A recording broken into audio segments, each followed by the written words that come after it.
Jangan menyia-nyiakan waktu kuliah itu dengan cuma kuliah aja gitu, sayang banget. Semakin banyak kita keluar ya, gue tuh merasa gue semakin bersyukur sebetulnya kita di Indonesia. Dan gue pengen belajar, gue pengen masuk kampus ini, kampus itu, tapi gue halang kuota gitu. Oh, kita tuh harus pakai bahasa Indonesia yang baik dan benar. Enggak. Itu seringkali orang suka salah bahwa dikira berbahasa satu, tapi padahal menjunjung bahasa persatuan, bahasa Indonesia. Ternyata kita sebagai orang Indonesia tuh banyak banget nggak tahu tentang bahasa kita sendiri.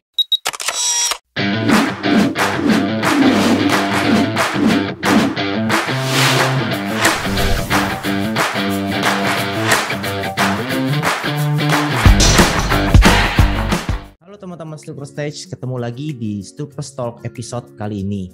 Nah teman-teman, hari ini kita kedatangan pembicara yang nggak kalah serunya nih. Jadi hari ini kita akan ketemu dan juga berbincang-bincang bersama dengan Kak Fauzan Al-Rashid ya.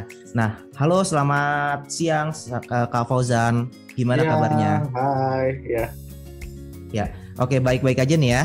Kabar baik, alhamdulillah. Iya, oke. Lagi sibuk apa aja sekarang Kak Fauzan? Kalau kesibukan sekarang lagi sibuk menyusun tesis ya. Oke, oh lagi S2 ya, tesis ya. Iya. Oke, ya. Kerja sehari-hari dan ya sama ya itu tesis ya. Oke, ya. Jadi teman-teman, Fauzan Al-Rashid ini kan terkenal banget ya kalau di Instagram ya. Kalau kita lihat tuh dia tuh kadang-kadang selalu bikin konten-konten terkait dengan bahas bahasa ya. Ada YouTube-nya juga dan juga bisa dibilang ya salah satu anak muda yang menginspirasi lah kalau saat ini gitu, karena banyak banget konten-konten positif yang disebarkan oleh Fauzan ini sendiri. Nah, jadi hari ini di Superstar kali ini kita akan membahas banyak cerita ya. Kita bercerita mengenai gimana sih waktu Fauzan sendiri tuh waktu zaman sekolah, waktu zaman kuliah ya, dan juga kurang lebih aktiviti-aktivitinya lagi gitu ya, serta juga mungkin hal-hal unik yang mungkin teman-teman nggak tahu gitu ya. Selama ini mungkin cuma ngeliatnya di Instagram aja, di YouTube aja, tapi hari ini kita akan ulas gitu satu persatu. Oke, Fauzan, thank you banget untuk waktunya ya. Jadi kalau misalnya gue baca-baca dari resume lu dan sebagainya, lu dulu SMA di Jakarta ya, SMA 81 ya Zan ya? Ya, 81, kemudian ngambil jurusan sosial. Nah kemudian ya setelah itu masuk ke UI. Waktu itu masuk ke UI-nya ikut jalur apa, SPMB atau apa tuh zaman-zaman lu dulu? Zaman gue itu namanya UMB. Oke, UMB. UMB. Jadi kurang lebih kayak kayak SMNPTN ya tahun ini ya. Kayak SIMAK sebetulnya, tapi lebih kayak ke SIMAK. SIMAK itu seinget gue tahun 2009 karena gue masuk kan 2008 ya. Nah, jadi SIMAK itu 2009, gue itu UMB. Jadi UMB itu dulu sistemnya ada beberapa kampus yang ujian serentak kayak UI gitu, UNJ, USU, terus ada 3 kampus lain gue lupa. Itu kayak ujian mandirinya serentak gitu, tapi cuma untuk 6 kampus. Oke, jadi beberapa PTN terpilih gitu ya yang diseleksi ya untuk itu UMB itu baru ya. Baru itu ada SNMPTN, karena zaman dulu SNMPTN itu jalur tulis kan. Jalur tulis. Iya, itu era gua tuh dulu SPMB namanya. Iya. Oh iya. Nah, iya zaman lu masih SPMB bisa. Iya, masih SPMB. Iya, bener kayak gitu. Nah, Zan, dulu ya waktu lu sekolah ya kan SMA 81 kan lu ngambil jurusan sosial. Kemudian kan relate juga nih pas kuliahnya S1-nya itu ngambil komunikasi ya, FISIP UI ya. Itu pilihan pertama atau gimana Zan waktu UMB? Iya, itu kebetulan gue ambil pilihan pertama sih, komunikasi. Pilihan keduanya tuh sastra Prancis waktu itu. Oke. Untungnya keterima di komunikasi. Iya. Oke, berarti memang udah punya ketertarikan di dunia sastra ya dari zaman SMA ya? Iya, karena sebenarnya nggak bisa dibilang sastra sih ya. Jadi karena gue mikirnya adalah dulu jurusan bahasa Prancis, bukan jurusan sastra Prancis sebetulnya. Karena dulu di sekolah itu ada kayak pelajaran bahasa asing selain bahasa Inggris. Nah, gue ambilnya bahasa Prancis. Jadi gue merasa kayak udah punya basic nih dulu, udah punya dasar. Jadi deh bahasa Prancis ngambilnya gitu. Pilihan kedua. Masih bisa bahasa Prancis sekarang? Dikit-dikit. Kebetulan sebulan terakhir gue lanjut les lagi. Oke, berarti sekarang baru sebulan terakhir lanjut les lagi. Oke, polyglot dong ya, berarti ya udah multi language ya sekarang ya, ya kan Fauzan ini juga terkenal ya teman-teman dengan bisa dibilang ya expertise-nya atau skill-nya di bahasa Rusia ya gitu, karena memang bekerjanya juga di situ ya. Oke, Zan, jadi ya cukup menarik ya kalau ngeliat perjalanan waktu di kampus sendiri. Lo kan bisa dibilang orang-orang yang cukup aktif ya, berorganisasi juga ya, sempat ikut organisasi ataupun juga kegiatan-kegiatan lainnya gitu. Nah, itu memang jiwa lu berorganisasi itu terbentuk dari zaman sekolah atau gimana? Apa pas di kampus aja? Enggak juga, sebetulnya dari kampus sebetulnya. Justru gue waktu sekolah SMP, SMA tuh warga sipil. Oke. Nggak ngapa-ngapain, justru sekolah pulang gitu. Memang dulu pernah sempat ikut pemilihan ketua OSIS, tapi terus kalah. Ya udah kalah, ya udah nggak jadi apa-apa gitu kan. Kebetulan di sistem di sekolah gue waktu itu kayak gitu. Jadi kalau kalah ya udah nggak jadi apa-apa. Nah, justru baru pas kuliah itu gue merasa kayak wah nggak bisa nih, gue cuma kuliah pulang kayaknya nggak seru banget gitu, kayaknya sia-sialah gitu. Jadi makanya mulai pengen coba aktif, ikut organisasi, ikut BEM gitu kan, ikut panitiaan. Iya, berarti lu waktu zaman kuliah itu yang paling menghabiskan waktu lu ketika organisasi itu di mana? BEM atau ikut organisasi lainnya? Di BEM, gue di BEM mengabdikan diri. Berapa tahun Zan di BEM? 3 tahun di BEM. 3 tahun ya di BEM ya. Anak BEM sejati ya. Istilahnya kalau zaman sekarang tuh pura-pura ya, kuliah rapat ya, bukan kupu-kupu ya. Iya Zan, oke ya. Nah, setelah lu ikut BEM dan sebagainya ya, itu lu merasa nggak sih kayak, oke, kayaknya lu yang sekarang ini terbentuk karena ya ibaratnya masa lalu lu dulu waktu lu ikut BEM atau apa gitu, ada nggak sih sesuatu yang ibaratnya mengubah cara pandang lu atau mengubah mungkin gaya hidup lu dan sebagainya karena kuliah itu? Pastinya ya, menurut gue sih itu bener banget. Jadi kalau orang-orang bilang bahwa ikut organisasi itu penting, ya gue sangat merasakan ya. Tapi dalam arti bukan berarti ketika lo lulus kuliah terus langsung merasakan manfaatnya, enggak gitu. Tapi seiring waktu bahwa ada banyak manfaat, khususnya di bagian soft skill sih, gimana kita bisa berkomunikasi sama orang, sekalipun anak komunikasi gitu ya, tapi maksudnya secara realnya gitu, gimana kita bernegosiasi, kita mungkin lebih peka sama keadaan di sekeliling kita gitu ya, kita lebih aware gitu ya sama hal-hal sosial. Jadi menurut gue itu sih yang sangat membentuk diri gue sekarang ya, karena gue dulu pernah ikut organisasi gitu. Ya, oke, ya, good ya. Makanya jadi mungkin juga buat teman-teman nih, terutama yang masih sekolah, masih kuliah juga, jangan lupa ya, selain kita harus pintar akademis, tapi organisasi juga penting ya, Zan, buat ningkatin skill sosial kita ya, apalagi nanti ketika kita ke dunia kerja ya, itu penting banget ya sebenarnya skill organisasi itu. Walaupun sebenarnya karena gini, gue juga sering beberapa kali ada diskusi gitu ya, banyak yang nanya kayak, sebenarnya perlu banget nggak sih organisasi? Gue selalu bilang sih tergantung ya, jadi dalam arti nggak wajib ya. Karena kan passion atau minat orang kan beda-beda. Jadi bukan berarti kalau nggak ikut organisasi terus nanti masa depannya gimana, kadang kan anak-anak berpikir kayak gitu ya, nggak juga sih. Tapi gue lebih mengarahkan supaya ketika di kampus itu jangan nggak ngapa-ngapain, intinya kayak gitu. Ngerti, iya benar-benar. Ada yang senang organisasi, monggo gitu. Ada yang senang ikut UKM, kegiatan seni, silahkan. Ada yang senang ikut lomba, bagus. Ada yang senang ikut konferensi, bagus gitu kan.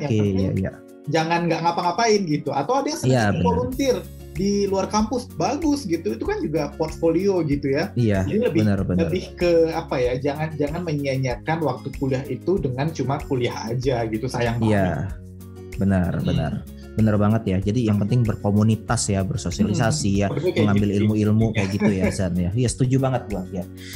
Ya, oke Zan. Nih mau nanya yang agak melenceng sedikit Zan ya. Zaman kuliah ya. Ya.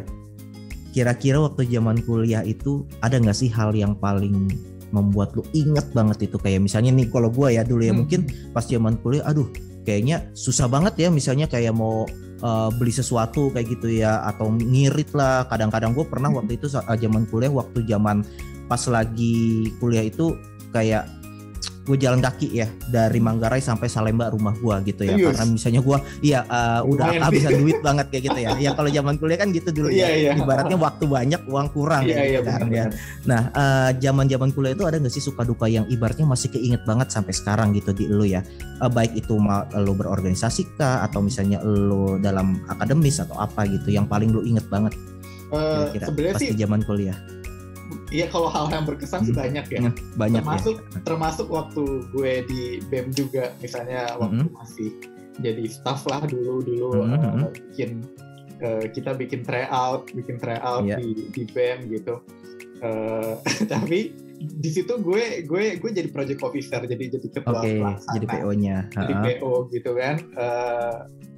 Merasa cukup capable gitu ya, merasa cukup percaya diri, tapi ternyata seiring selama kepanitiaan itu ternyata apa yang gue pimpin itu ternyata justru nggak membuat kepanitiaan gue itu solid gitu, malah terpecah gitu antara ada kubu gue dan ada kubu si Wakabiro gue gitu waktu itu. Jadi ada yang jadinya nggak solid gitu, jadi kayak ada yang punya Fauzan apa, akhirnya justru acaranya jadi hampir itu bukan gagal sih ya, hampir nggak sukses lah gitu, hampir nggak sukses. Dan di situ gue sempet dalam tanda petik disidang maksudnya disidang sama anak-anak panitia gue bahwa dan mereka bilang bahwa mereka nggak suka cara gue memimpin gitu.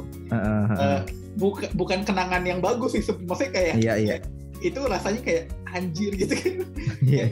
Gimana gitu kan, kayak lo anggap orang-orang rasanya kayak nggak percaya sama lo gitu. Tapi ya gue akui bahwa gue minta maaf, dan gue pikir yang paling baik itu adalah yang memang kita mengakui bahwa memang itu salah dan kita berusaha untuk memperbaiki itu gitu kan.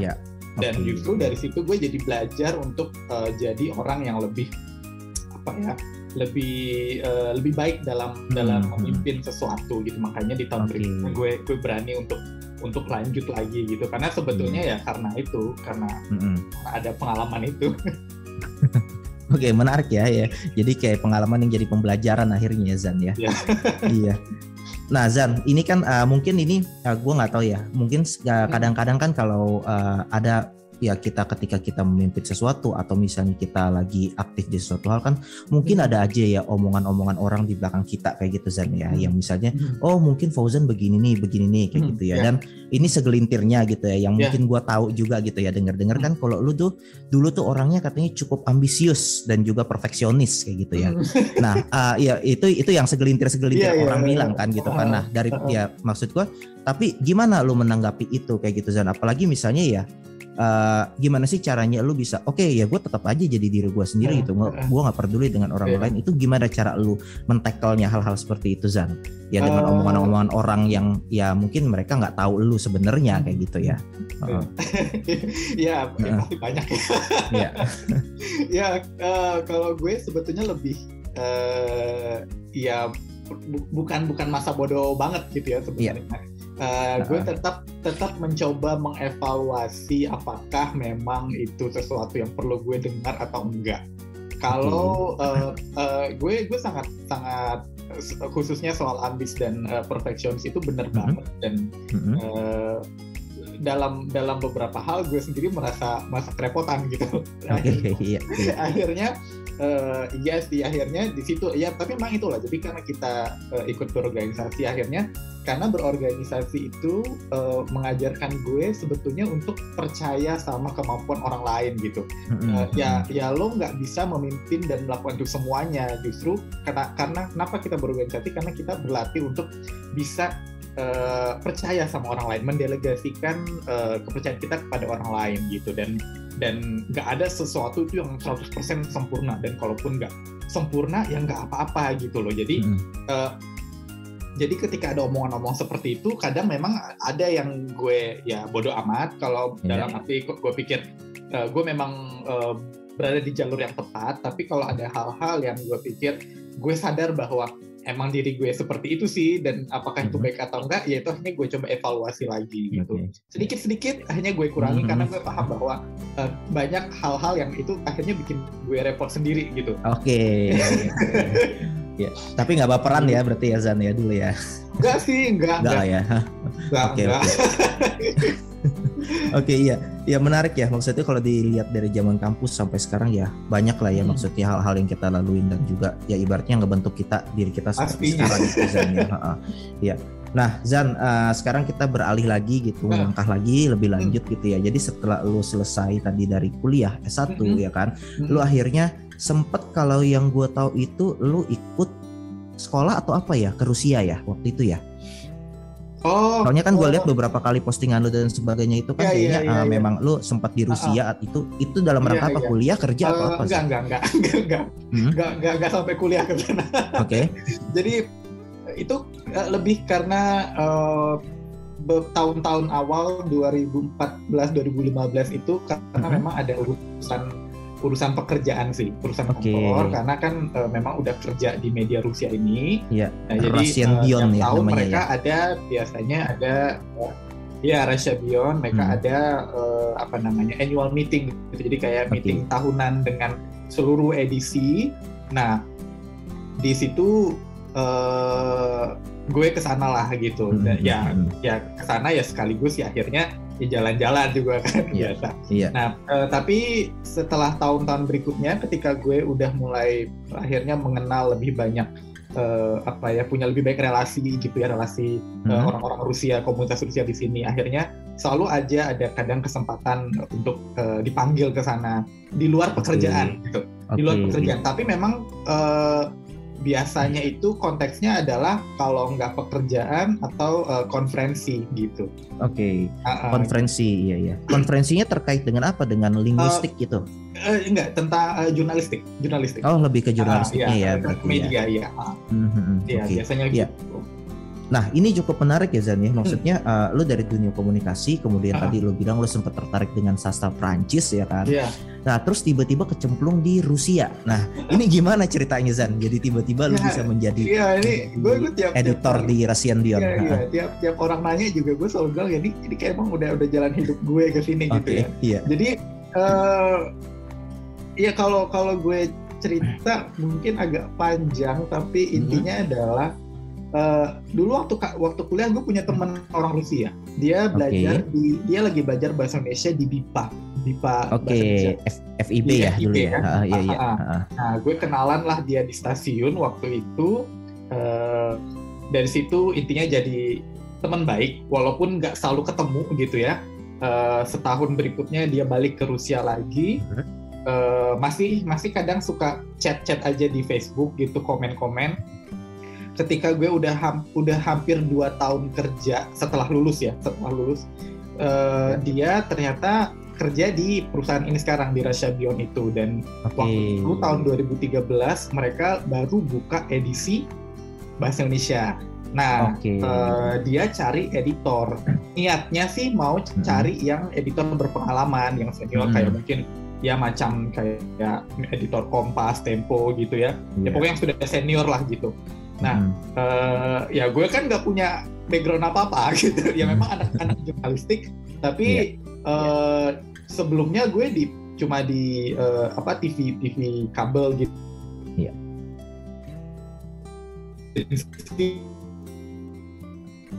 Nggak ada aman di dunia jurnalistik sama sekali sebetulnya. Cuma gelar akademiknya aja gitu dari komunikasi jurnalisme. Nah, tapi ya gue coba iseng-iseng nanya dia di LinkedIn gitu. Akhirnya ya sebenarnya dari situ sih akhirnya diterima, tapi awalnya ngurus medsosnya dulu sampai 2 bulan kemudian akhirnya baru ngurus jadi editornya gitu. Berarti ketika lo di sana berarti sekalian dong ya belajar bahasa Rusia ya maksudnya ya. Belajar bahasa Rusia ya latihan ya. Tapi dalam arti gue memang belajar di pusat kebudayaan Rusia di Menteng. Di Menteng. Berarti seberapa fluent kalau misalnya sekarang 1 sampai 10? Berapa ya? Udah bisa lah ya kalau pergi ke sana jalan-jalan jadi tour guide. 6 lah. 6,5 oke lah. 6,5 oke lah. Ya. Karena dia kan tulisannya juga beda ya sama kita ya, alfabetnya dia. Oke, ya menarik ya, Zan. Gue mau tahu dong sedikit waktu lu di sana gitu ya. Kan mungkin lu udah beberapa kali berarti ya ke Rusia ya, Zan ya. Ada perbedaan pas ke sana sempet ini nggak sih kayak ngalamin kayak, gue nggak tahu istilahnya, mungkin shock culture terlalu lebay ya, tapi kayak Iya. Nggak, ini kayaknya beda banget deh gitu sama Indonesia gitu. Terutama mungkin kalau lu ngeliat anak-anak mudanya kali ya, gitu ya. Ada yang perbedaan mendasar nggak sih, fundamental, Zan? Kalau anak muda mungkin lebih dari ke ini aja kali ya, mentalitasnya mereka ya pasti berbeda gitu ya. Iya. Kalau kita kan memang orang yang sangat senang membantu ya, maksudnya kita siapapun gitu ya, kalau ada orang asing, ada bule gitu pasti ya bisa nggak bisa bahasa Inggris ya dibantuin gitu kan. Kalau mereka ya enggak gitu. Mereka enggak. Dan kalaupun mereka ditanya ya kalau nggak pakai bahasa Rusia agak susah gitu. Walaupun kalau yang anak-anak muda mungkin lebih mudah gitu, tapi itu pun nggak semuanya gercep gitu istilahnya, kayak mau ngebantu. Tapi yang mungkin yang paling berkesan buat gue itu justru adalah ketika gue di supermarket. Di supermarket. Gimana tuh? Di supermarket. Karena kalau kita di sini kan semua ditawarin ya. Mau apa kakak gitu ya, ini mau ini lagi, mau plastik segala macam. Semua ditawarin. Di sana boro-boro nggak ada. Jadi nggak ada. Jadi mereka tuh bener-bener straight face. Jadi kayak mukanya tuh kayak muka serius banget gitu. Dan di situ kita benar-benar mau pakai plastik nggak? Pakai. Kasih. Terus gue suruh masukin sendiri.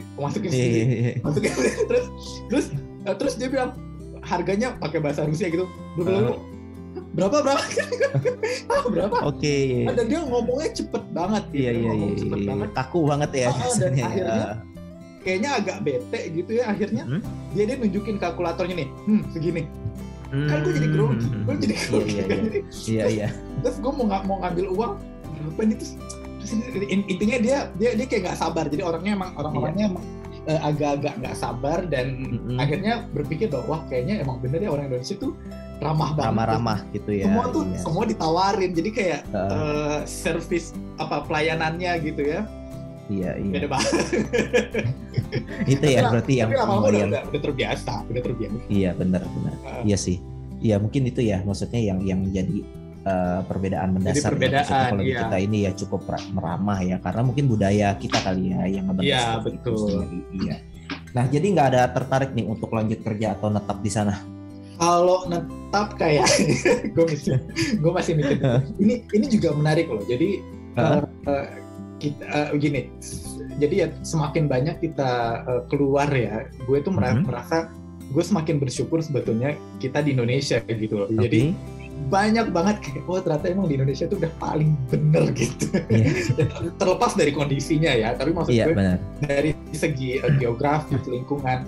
Ya bayangin deh kayak misalnya mungkin ya beberapa orang kayak aduh pengen lihat value gini-gini. Kalau di sana bisa di bawah 0 derajat kalau salju, dan orang-orang di sana justru ketika musim dingin tuh berharap bisa kabur ke Turki, ke Bali, ke Phuket gitu. Karena bisa summeran ya istilahnya. Mereka tuh senang kalau bisa tuh pakai celana pendek aja deh gitu. Jadi nggak usah gitu kan, karena kalau musim dingin baju harus berapa lapis. Iya benar. Bahkan ya yang satu hal yang mungkin nggak banyak kita sadari bahwa kalau di negara-negara 4 musim, itu tiap musim dingin tuh harus ganti ban khusus musim dingin. Ban kendaraannya ya. Ban kendaraan, karena bisa licin nanti gitu loh, bisa licin. Dan itu beneran kita kalau jalan pun kalau nggak hati-hati beneran bisa kepleset jatuh. Jalan tuh licin es gitu loh. Ke api es gitu. Nah jadi kayak gue mikir, wah ternyata emang kayaknya udah paling bener tinggal di Indonesia, atau intinya negara-negara tropis lah ya, emang kondusif lah ya. Iya gitu, kita datang ke sana langsung bibir tuh kering gitu karena udara dingin gitu kan. Bener, iya bener. Gitu. Iya sih benar ya. Maksudnya ya udah paling enak sebenarnya kalau kita jadi orang Indonesia ya. Paling cuma 2 musim ya, hujan panas, hujan panas. Hujan, ya. Tinggal cari tempat yang nggak banjir aja pokoknya. Bener, iya. Kalau panas tinggal masuk coffee shop ya Zan ya. Ada AC ya. Oke, ya Zan. Jadi lo berapa kali kalau boleh tahu udah bolak-balik ke Rusia? Udah 9 kali. Oh, 9 kali ya? Iya. Iya. Jadi udah gampang tuh yang ngurus visanya sekarang ya Zan ya. Udah ya, historikalnya udah bagus ya di sana ya. Oke, nah selanjutnya Zan, gue juga mau nanya terkait dengan beberapa hal yang mungkin lo lakukan di sini gitu ya di Indonesia. Kan lo juga bisa dibilang jadi brand ambassador-nya Edukasistem ya, itu salah satu media pembelajaran ya. Itu masih ya Zan ya sekarang ya. Masih. Oke ya, terus juga sempet kalau gue lihat juga ada channel YouTube yang ngebahas di Intoday TV ya. Lo ngebahas satu channel bahas bahasa kalau nggak salah Zan. Oh iya. Di situ kan ya. Nah jadi kan kalau yang gue lihat juga dari kacamata digital lah ya gitu ya, istilahnya ya kacamata digital gitu di dunia online ini kan lo terkenalnya itu dengan pakar linguistik ya bisa dibilang Zan. Nah ini cukup menarik ya, maksudnya jarang banget gue lihat itu anak-anak muda yang ya nggak perlu jauh-jauh di luaran gitu ya. Mungkin gue sendiri, teman-teman sendiri itu yang mulai nggak punya kepedulian lagi yang besar terhadap penggunaan bahasa Indonesia yang baik dan benar kayak gitu ya. Jadi ya mungkin kalau untuk ngomong secara formal ngerti gitu ya, tapi kadang-kadang gue aja kalau ngedengar orang bilang unggah, unduh itu bingung apaan sih gitu ya, unggah, unduh gitu. Gue taunya download, upload gitu kan ya. Nah tapi kan jarang gitu, makanya orang-orang atau anak-anak muda yang punya kepedulian terhadap bahasa Indonesia sebegitu besar seperti itu. Sampai bahkan ya lu akhirnya membuat channel sendiri kayak gitu ya. Habis itu juga fokus di sana. Nah ini kurang lebih bisa dibilang apa sih sebenarnya ya Zan ya yang membuat lo memiliki kepedulian terhadap hal ini gitu, terkait terutama mungkin linguistik di bahasa Indonesia ya. Iya. Itu kayaknya menarik juga tuh untuk diketahui sama teman-teman.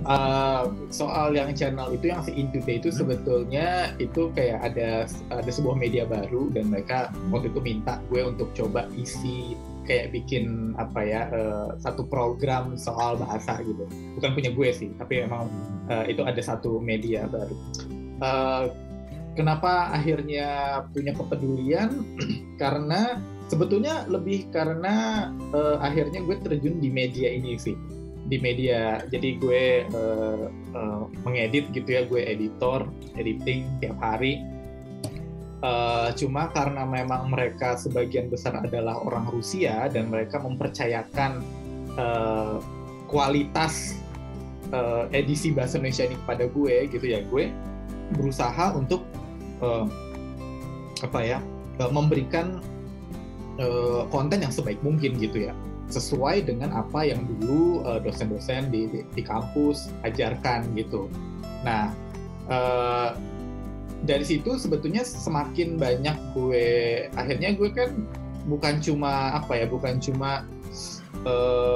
melihat materi-materi di kuliah dulu gitu, tapi juga mulai coba mengaplikasikan gitu, coba dipraktekin lagi kayak gimana. Ternyata pas gue bandingkan dengan media-media sekarang, media-media kekinian gitu, kok banyak banget yang ternyata nggak sesuai,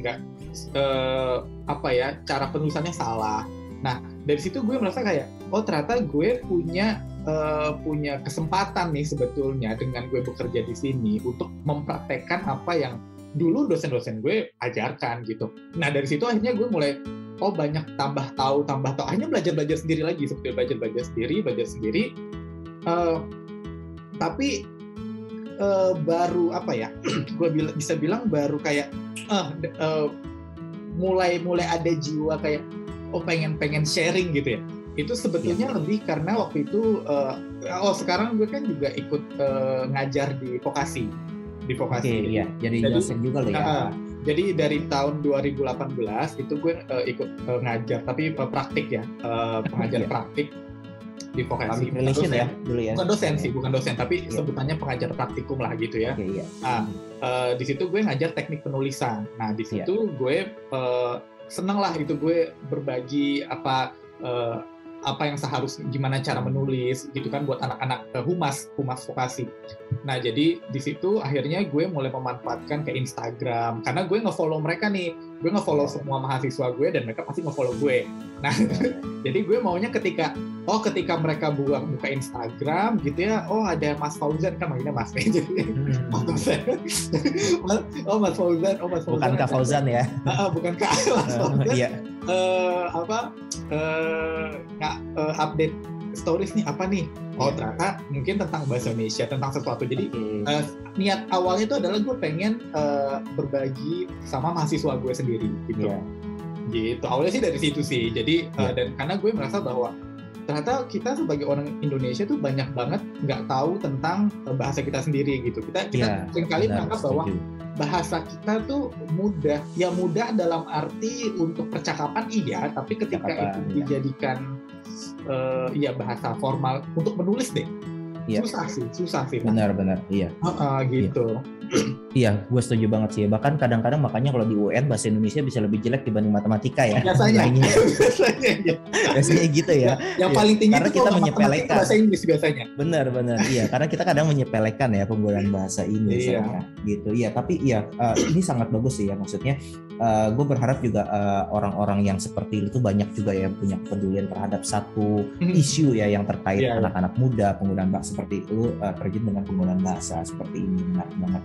Nah, Zar, jadi kan kalau gue lihat ya karena mungkin gue lihat juga dengan adanya lo bisa dibilang ya cukup terkenal dengan Kak Fauzan yang mungkin ahli linguistik lah ya, atau misalnya tata bahasa ini gitu ya. Itu kan akhirnya kan juga membuat lu semakin disorot gitu ya, atau mungkin ya semakin terkenal dengan expertise lu di bidang ini. Sampai kalau bisa dilihat ya Twitter lu sendiri, Instagram lu sendiri itu sampai sekarang 100,000 followers lebih ya, dan udah blue badge gitu ya. Itu prosesnya cukup panjang tuh ya Zan ya berarti untuk dapat itu.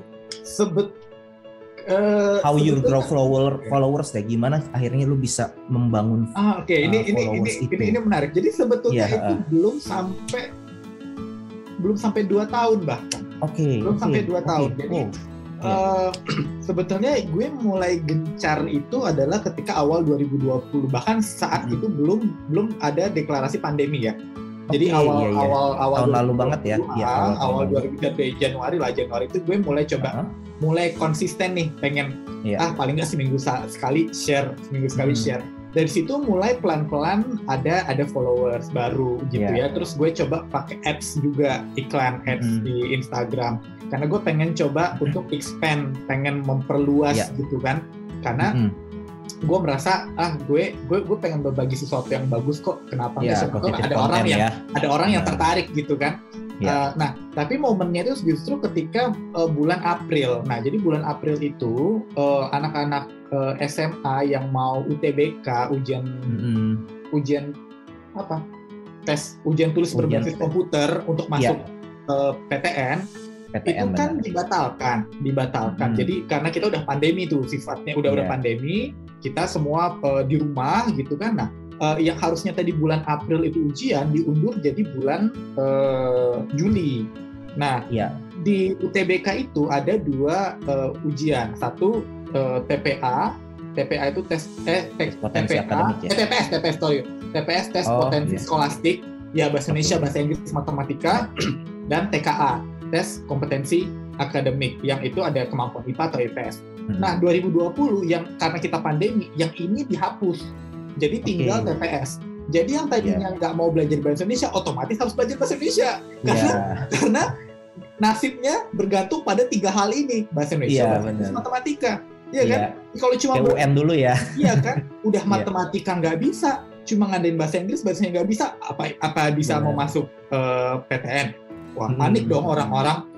Suatu hari ada beberapa orang yang ketemu akun gue di Instagram dan mereka ngeliat highlight gue itu ternyata sebagian besar bisa menjawab pertanyaan mereka untuk soal tryout. Gitu. Iya. Nah, mereka izin, Kak, boleh nggak aku share ini di Twitter? Gue bilang ya silakan, boleh aja, di mention aja, nanti gue bantu retweet. Segitu aja gue bilang gitu. Mereka share, ternyata viral, dan gue baru tahu saat itu apa itu UTBK, apa itu SBMPT, pokoknya nama istilah-istilah yang sekarang lagi tuh. Oh itu ya, oh gini ya. Jadi dari situlah gue baru tahu dari Twitter viral, anak-anak tiba-tiba menyerbu Instagram gue. Dari situ sebetulnya pelan-pelan. Nah, dari situ pelan-pelan tiba-tiba ada yang permintaan, Kak bikin dong di Twitter juga, karena waktu itu gue belum bikin di Twitter, gue cuma fokus di Instagram sebetulnya. Terus gue bilang, kenapa ya? Karena gue sebenarnya lebih nyaman di Instagram sebetulnya, karena kan ada desainnya gitu kan, visual lah, lebih visual. Terus mereka bilang, iya Kak, soalnya kita pengen belajar, tapi kalau Instagram tuh nyedot kuota, kalau di Twitter enggak. Di situ gue baru ingat, oh ternyata kondisi Indonesia tuh agak sedih juga ya, maksudnya. Jujur gue kaget ya. Iya, kaget sih. Maksudnya gini, gue tahu bahwa Instagram tuh nyedot kuota, tapi gue nggak pernah berpikir bahwa nggak pernah kepikiran kita ya, nggak pernah kepikiran. Gue pengen belajar, gue pengen masuk kampus ini, kampus itu, tapi gue kehalang kuota gitu. Sedih banget gue dengarnya, dan akhirnya, gue akhirnya bikin juga di Twitter. Jadi gue bikin dua materi dengan konten yang sama, tapi kalau di Twitter kan cuma berbasis text based ya. Text based. Jadi ya terserah mereka lebih enjoy yang text based atau yang emang ada desainnya. Gitu. Jadi dari situ akhirnya mulai naik. Jadi gue inget gue dapet 10.000 followers pertama itu sebetulnya bulan April. Dari bulan April lalu ya. Ya, bulan Juli itu nyampe 55.000 2020, nyampe 100.000 itu bulan Juli kok nggak salah. Bulan Juli. Cepet ya, signifikan peningkatannya ya. Terus tiba-tiba dapat verified itu Agustus, kira-kira sekitar 2 minggu setelah gue ngisi materi di Visip untuk penyambutan mahasiswa baru gue lupa. Udah legit lah ya. Gitu aja. Jadi kayak gitu. Jadi gue lumayan cepet sih sebenarnya. Iya benar. Iya, bagus banget ya pertumbuhannya dan organik semua itu ya. Iya. Ini cukup menarik ya Zan ya, tadi lu bilang bahwa ternyata di Indonesia ini Twitter, orang ngegunain Twitter ternyata bukan karena masalah mereka suka atau nggak suka aja ya. Tapi tadi bisa dibilang karena aksesibilitas itu sendiri ya. Gitu ya. Ya ini insight baru sih buat gue terhadap hal-hal kayak gini ya. Nah, ya tapi di Twitter sendiri lo sempat jadi trending topik waktu itu Zan ya? Ya. Ya. Itu cukup menarik juga ya, bisa sampai sebegitunya ya. Iya. Ya gimana lo menyikapi ini gitu? Kak Fauzan ya kan sempat jadi trending topik pas saat lo ulang tahun ya. Ulang tahun. Ya, jadi gue merasa itu sebagai suatu apresiasi yang nggak ternilai sih. Maksudnya ya gue nggak pernah berharap, pertama gue nggak pernah berharap bahwa akan ada suatu momen ketika orang-orang sangat tertarik untuk belajar bahasa Indonesia gitu. Ternyata kan memang harus ada momentumnya yaitu adalah ketika anak-anak mau ujian UTBK dan mereka memang membutuhkan itu, dan akhirnya banyak yang merasa suka gitu ya. Dan dari tahun 2020 itu kemudian muncul banyak gerakan-gerakan baru, bahkan dari anak-anak 2020 mereka bikin gerakan-gerakan kayak ada ada ajak gerak, ada bersinar project. Itu adalah anak-anak 2020 yang kemudian mereka bikin gerakan volunteer untuk mengajar angkatan selanjutnya gitu loh. Nah itu jadi bagus. Nah jadi ketika mereka bilang gue itu adalah kayak ayahnya angkatan 2020 dan seterusnya gitu, karena mungkin gue nggak cuma berbagi soal materi, tapi gue juga mencoba untuk kasih motivasi mereka.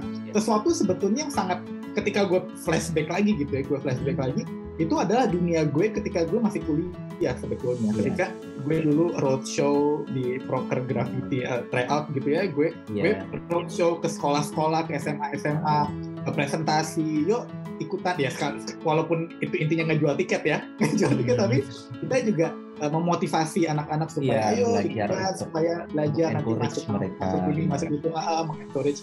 Dan akhirnya mungkin gue ngerasa bahwa ternyata emang jiwa gue atau passion gue sebenarnya emang di situ gitu. Jadi ketika akhirnya gue terjun di dunia ini lagi, gue kayak merasa menemukan diri gue yang ya mungkin udah lama muda yang terkubur ya. Karena udah kerja dan segala macamnya. Tapi ternyata gue menemukan dan gue seneng dan gue enjoy di situ gitu loh. Oke, iya.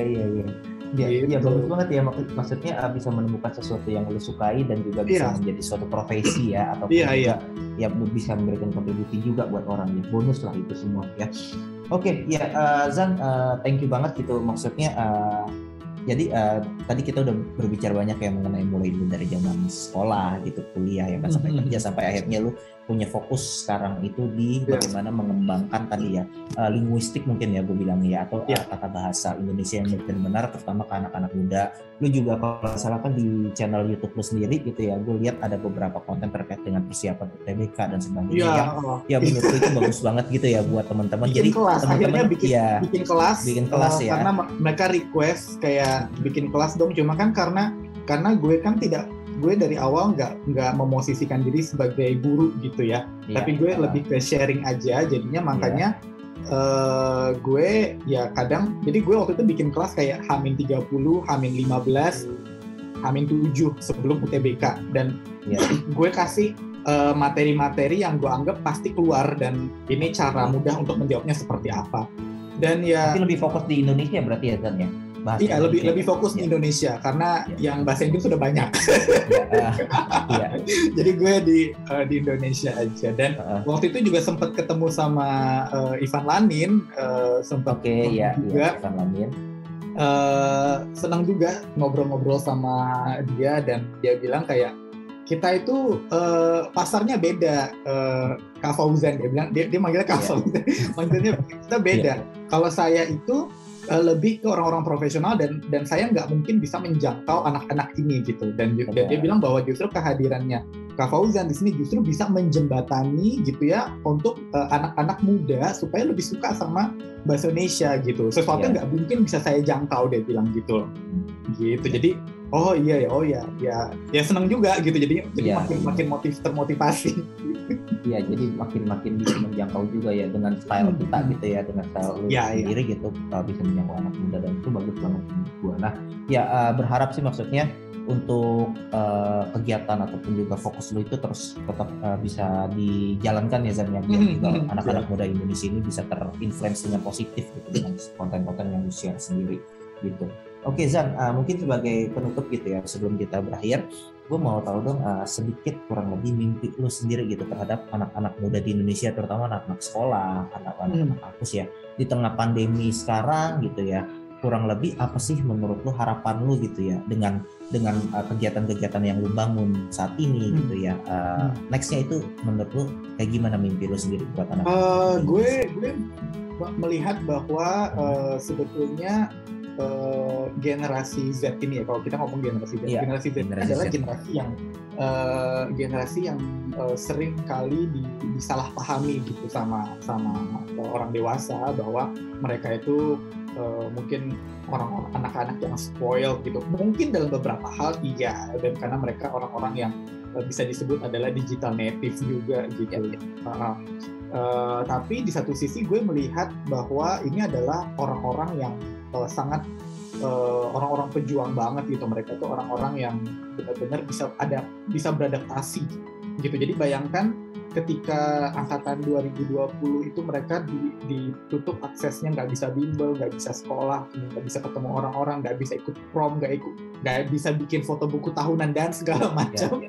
Dibilang angkatan corona, angkatan segala macam. Tapi ternyata mereka bisa survive dengan hanya belajar dari Twitter, dari Instagram, sesuatu yang gue nggak pernah terbayangkan bahwa ternyata Twitter bisa buat belajar. Tapi mereka bisa gitu. Artinya mereka sangat adaptif, dan mereka bisa menjalani ini hampir 3 semester. Ya, 3 semester mereka menjalani perkuliahan online. Bahkan kalau dari SMA udah 2 tahun, 4 semester. Dan ternyata semuanya bisa mereka jalani gitu. Dan gue melihat bahwa ternyata anak-anak ini adalah memang anak-anak yang sangat adaptif. Mereka bisa beradaptasi dengan situasi apapun, dan mereka juga orang-orang yang ternyata punya kemauan untuk menginspirasi dan menolong sesamanya gitu. Dan itu gue melihat itu di media sosial, gimana mereka itu gitu saling memotivasi gitu, saling bisa membangun gerakan-gerakan baru juga. Kayak tadi gue bilang ada kayak Bersinar Project, ada Ajak Gerak, itu ya generasi mereka yang bikin kayak gitu di tengah pandemi.